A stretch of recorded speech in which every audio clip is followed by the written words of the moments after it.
Oke teman-teman, jadi di video kali ini saya seperti biasa ya. Kalau ngerokok berarti saya pengen ngobrol santai ya, tapi tajam. Ya maksudnya saya akan membagikan pengalaman saya ya, meminjam di aplikasi Indodana ini ya. Indodana aplikasi yang sempat ditolak saya kemarin ya.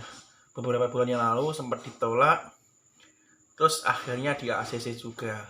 Jadi pengajuan di sini itu cukup cukup apa namanya?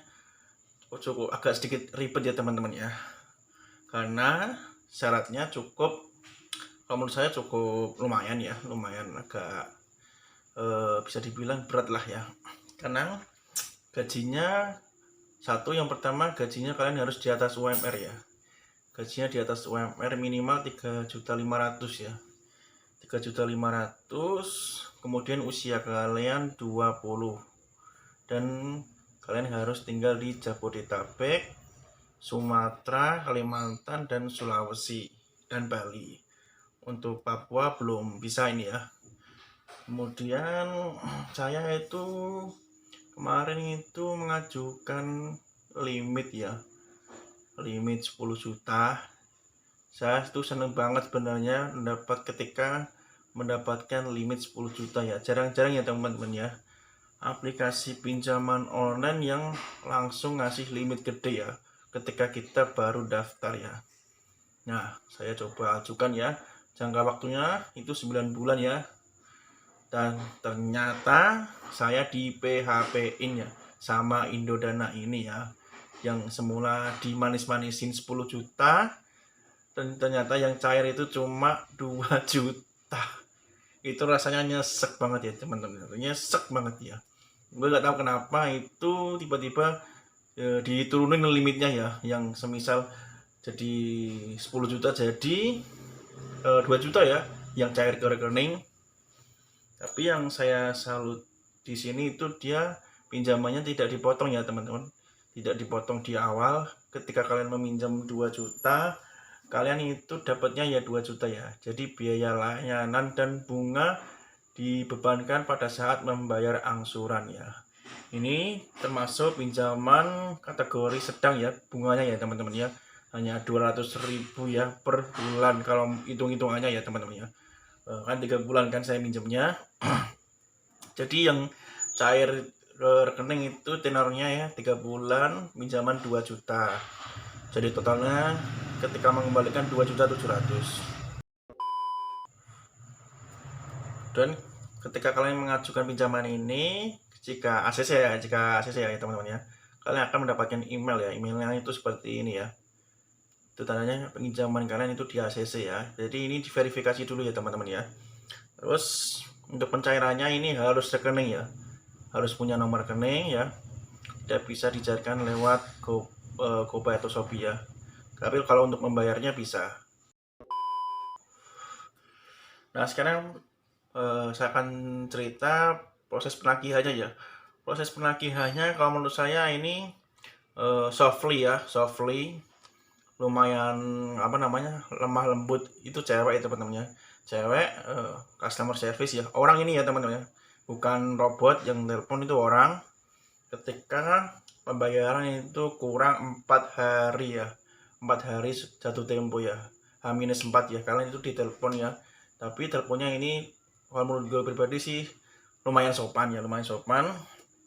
Dia itu nanyain kapan mau dibayar,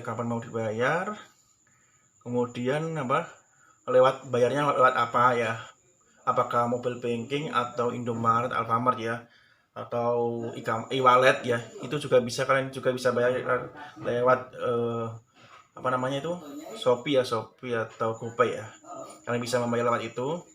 Kemudian saya janjiin itu H-1 ya, H-1 sebelum jatuh tempo ya, kan jatuh temponya 28, saya janjiin 27 ya. Padahal sebenarnya itu saya sudah punya uangnya teman-teman, saya cuma pengen menguji aja ini Indodana itu kayak gimana sih dia itu penagihannya itu. Kemudian pada tanggal 26 saya lunasi ya, kasihan juga nanti itu dia mengirimkan pemberitahuannya lewat telepon dan SMS ya teman-teman ya. SMS saya sih di SMS 2 kali ya, itu bahasanya masih sopan ya, masih orang kantoran banget ya teman-teman ya. Jadi ini merupakan kelebihannya ya. Tapi nggak tahu nanti teman-teman ya, ketika pembayarannya itu kelewat jatuh tempo, mungkin nggak tahu nanti bahasanya kayak gimana. Yang jelas ini pada saat sebelum jatuh tempo. Nah, setelah saya melunasi itu nggak ada telepon-teleponan lagi ya, nggak ada pemberitahuan lagi. Yang penting ingat-ingat aja tanggal jatuh tempo kalian berapa ya. Ini 30 harian ya teman-teman. Maksudnya ya 3 bulan itu 30 ya. Jadi ini nggak ada tenor yang menyalahi janji ya, menyalahi aturan seperti yang gue jelasin di video gue sebelumnya yang tentang pinjaman online yang ya kurang anu lah istilahnya, kurang kurang ajar nih ya. Janjinya itu kadang-kadang itu tenornya itu nggak sesuai ya.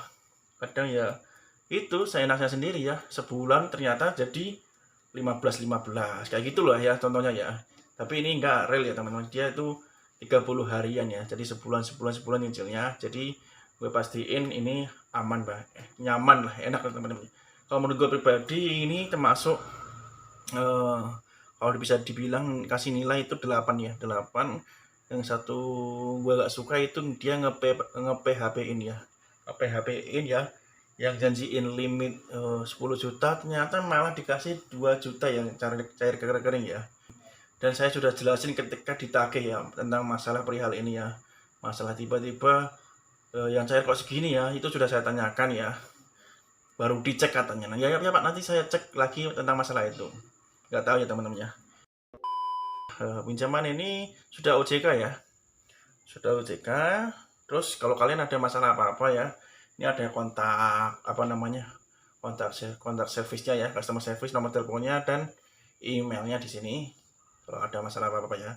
Dan bisa kontak juga lewat Instagram ya. Pastikan like Instagramnya itu yang centang biru ya, Indodana yang centang biru. Dan saya juga akan mencoba membantu kalian ya, jika kalian pengen pinjam di sini ya. Saya akan membantu dengan kode referral dari saya ya. Nah, kode referral ini supaya nanti kalian juga mendapatkan promo ya, promo dari Indodana. Gue juga gak tahu ya promonya itu apa, apakah potongan limit atau cashback, saya nggak tahu ya teman-teman ya. Yang jelas semoga membantu kode referral ini ya. Nah, nanti saya akan cantumkan ya kode referral ini di deskripsi ya, dan kolom komentar saya akan pin nanti ya, biar teman-teman kalau pengen ngajukan pinjaman di sini biar tingkat aksesnya itu lebih mudah. Oke. Jadi sebelum videonya berakhir, saya cuma mau mengingatkan kepada kalian ya, gunakan sebaik mungkin, sebijak mungkin ya pinjaman online ya, itu dengan bijak agar kalian tidak kesusahan di masa depan ya. Saya juga tidak menganjurkan kalian untuk mengajari kalian untuk berhutang ya, karena itu kembali ke pribadi kalian masing-masing ya. Manfaatkan aplikasi pinjaman itu dengan bijak ya, jangan semena-mena dikasih pinjaman kemudian kalian berinisiatif untuk apa namanya menggagal bayarkan itu, karena efeknya nanti imbasnya ke BI checking kalian ya. Nanti kasihan sendiri nanti kalau kalian pengen ngajuin lagi di aplikasi manapun bakal ditolak ya, karena sudah urusannya sudah OJK. Oke. Jadi semoga bermanfaat ya video kali ini. Kalau ada pertanyaan seputar aplikasi Indodana ini boleh nanti tulis di kolom komentar nanti. Silahkan kalian like, comment, share, dan subscribe. Sampai ketemu lagi di video selanjutnya.